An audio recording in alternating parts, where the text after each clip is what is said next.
Let's be real, G-Man is dumb. But if you want to find the craziest of people, then you have to go for someone like David Icke.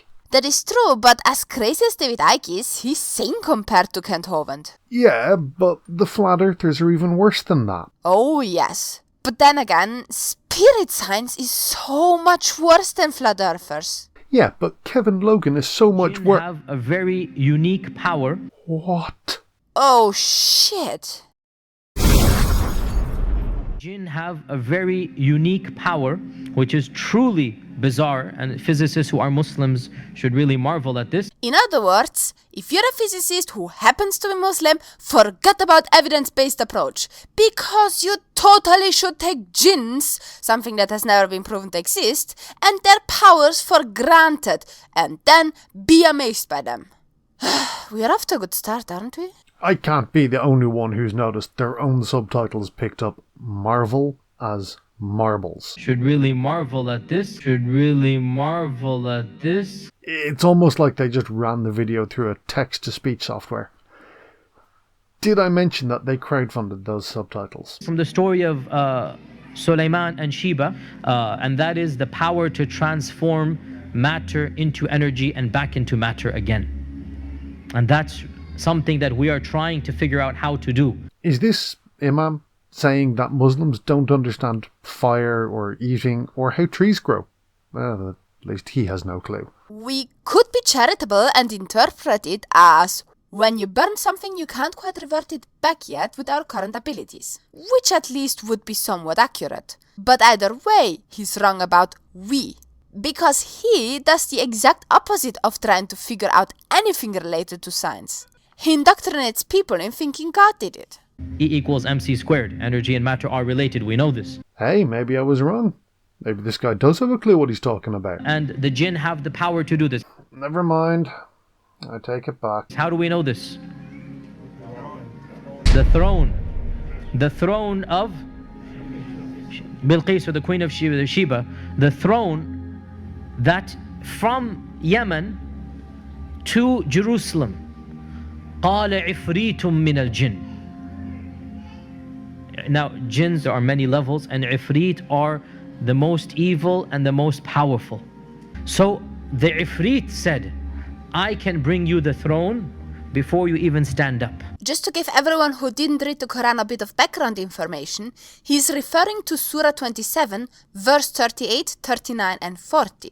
And it basically talks about Solomon, who is asking a jinn to bring him Sheba's throne out of her castle. The verse goes like this. Solomon said, O assembly of jinn, which of you will bring me her throne before they come to me in submission? A powerful one from among the jinn said, I will bring it to you before you rise from your place, and indeed I am for this task strong and trustworthy. Said one who had knowledge from the scripture, I will bring it to you before your glance returns to you. And when Solomon saw it placed before him, he said, yada yada yada, unimportant Allah ass kissing bullshit. So yes, from the super scientific documentation in the Quran, with its intricate formulas and data, we can clearly conclude that there are indeed jinns who poof things into existence and out of existence. Which makes total sense, physically speaking, from physics, I mean. Which makes total sense, physically speaking, from physics, I mean. How does it physically make sense? If you have any idea what this guy is trying to say here, please leave a comment and tell us, because neither Iseth or I have the slightest idea what he's saying. If the jinn can go and come back at the speed of light, and this one jinn is so powerful, now again this is my 2 cents, it is as if Allah is saying this is the max that any jinn can possibly do, because Sulaiman had control over all the jinns, and one of them said, just one, which means the rest, they don't have that power, right? No, the text said nothing about all jinns being there, nor does it say that only one of them had these kind of powers. It says that one volunteered. You clearly don't pay attention to what your Quran actually says. And it also doesn't say that that's the maximum a jinn can do. So why are you interpreting that into the text? Your 2 cents are wishful thinking and utterly useless. So we need to put things into perspective, that the jinns are not all of them so powerful. One only said that he can do this. So one verse in the book brings up an example of what one jinn can do. Okay, fine. So you're concluding from that one verse that he's the strongest and no other jinn is like him. Like a Pokemon trainer of some kind. I think we have a new logical fallacy. It's like someone took the bastard love child of the fallacy of division, assuming that something true of a thing makes it true of all or some of its whole parts. The fallacy of composition, assuming that something true of a part of a whole must be true of the whole. But the resultant child fallacy is the exact opposite of its parents. The Jinn fallacy, if you will. Something true for a part of the whole cannot be true for any of the other parts. Well done. Golf clap time. That was the strongest and the best. So therefore we need to understand that what is the strength of the strongest jinn that maybe we have ever seen. He can pick up the throne of Sheba. Okay, in these days a crane can do that. I'm just saying. Right? It's not as if the jinn can pick a star up or the moon. It's a physical strength that we can understand. Where should I even... Okay, how exactly would you pick something up that flies around in space? And you mention moon after star. It's like moving a piece of cold rock to you seems more impressive than moving a giant hot ball of fire and gas. And what was supernatural for us was what? Is that to transport it. And it is well known that this throne is going to be inside the palace. That if he were to take the throne, it would not be flying in the air. People are not going to see it flying. Rather, it would disappear there and appear in front of Suleiman. So you basically say that this still not at all defined, never mind proven, jinn of yours speeds up a throne to the speed of light, transports it all the way from Yemen to Jerusalem, which is about 2,250 kilometers, give or take, then slows it down again, and all of that within the blink of an eye, or as you so accurately interpret it, the time in which Suleiman doesn't quite manage to stand up. And aside from the fact that you can't speed up matter to the speed of light, the energy required for that kind of acceleration would be insane, and the friction from the air resistance would turn the chair into dust before it even leaves the spot. Physically speaking, there is no way your eyes and brain would be able to keep up with that sort of speed. So how could you possibly claim that it didn't just fly? What else is it supposed to do? Crawl? Melt the palace floor? Which means what? E equals mc squared here, right? Einstein was probably right in this regard. And this is what we believe if we believe in the story, that it is possible somehow the jinn have the power to take matter, transform it to energy, take it all the way back and then reproduce it. But if a jinn is turning something from matter, physical throne, to energy and then reconstituting it somewhere else, like some strange archaic form of Star Trek transporter, what is its physical weight matter? And by the way, this is something that is well known, mutawatir, from the stories and whatnot, that it is possible for a magician to just produce an item that was lost, literally, and he goes, here it is.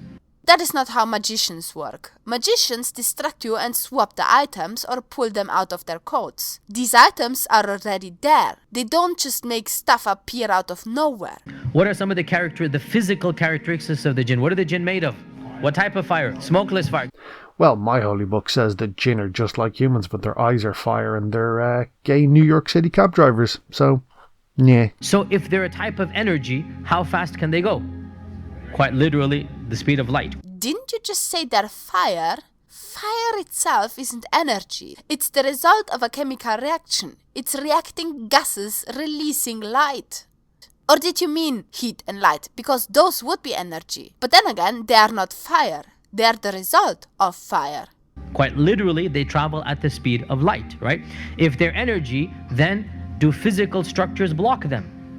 No, just like my phone is working right now and we're inside the room, right? Just like radio waves, just like other waves are coming into this room, and the physical structure has nothing to do with them. They're made out of smokeless fire, so this makes them invisible to us, right? If energy can pass through all physical structures, Why do people bother with lead shielding around nuclear reactors? Or Faraday cages around wireless communication labs? Have you ever driven through a tunnel when you're on your cell phone? Also, fire is almost never invisible. They have the capacity to transfer from one energy to another, so they can become physical and they can be seen to us when they want to. So how do they do that? In our modern vernacular, they'll simply shift into the color spectrum of light waves. What is the only energy that we can see, I should say? Citation needed for that particular superpower, please. Also, moving their energy into the visible spectrum wouldn't make them physical. And if they're not physical, they're not going to be lifting any heavy chairs anytime soon. Do you get this? It's a very small window, the colors of the spectrum, right? So the jinn have the capacity to just move their energy into that level, if you like. So you're telling me they can just change their own wavelength? I mean, the idea itself that energy has a mind and a will of its own and wanders around without getting dispersed helplessly is weird enough. But how on earth do you expect them to change their wavelength on demand? And they can then appear to us. They have the capacity to project their voice so that we can hear the energy of the sound. But it's all energy. So they are invisible. And Allah says in the Quran, إِنَّهُ يَرَاكُمْ هُوَ وَقَبِيلُهُ مِنْ حَيْثُ لَا تَرَوْنَهُمْ. Iblis and his tribe can see you from places you cannot see them. That doesn't mean they're invisible, that simply means they're somewhere where you cannot see them. You know, like a stalker behind a corner. So in this regard, they have the upper hand. They can see you and you cannot see them. They can make their presence known to you. You don't have any clue where they are or not. You know what, Rational Shit Lord? Muslims are batshit crazy. Yeah, they're even worse than flat earthers. Yeah, and spirit science. I'm Kevin Logan. They're worse than Steve Shives. Nah, maybe not. No, nothing is worse than Steve Shives. Thank you all for watching. Give us a nice thumb up if you liked the video, share, comment, and please subscribe to Rational Shit Lord or me if you haven't yet. Have a wonderful evening.